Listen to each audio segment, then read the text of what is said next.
L'histoire de l'humanité a connu plusieurs stades dans la relation de l'homme au travail et à la propriété. Il y a eu l'esclavage, le servage, le travail à la tâche. Finalement, dans le capitalisme, avec l'entreprise moderne, le travail salarié est devenu le modèle dominant. Le terme capitalisme vient de capital.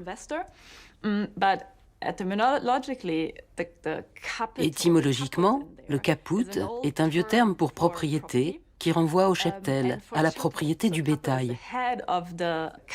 Le caput, c'est la tête du bétail. J'aime bien rappeler cela parce que ça résonne avec le mot « chattel slavery » en anglais, la détention d'humains comme un cheptel d'animaux. Le capitalisme utilise la tête de l'esclave comme la tête de bétail. Nous devons nous souvenir que le capitalisme se construit ainsi, que ce n'est pas seulement une façon astucieuse de faire de l'argent, quelles que soient les règles du jeu. Du côté des économistes, il n'y a pas de doute que l'esclavage est l'impensé de toute la conception, disons, néoclassique du capital.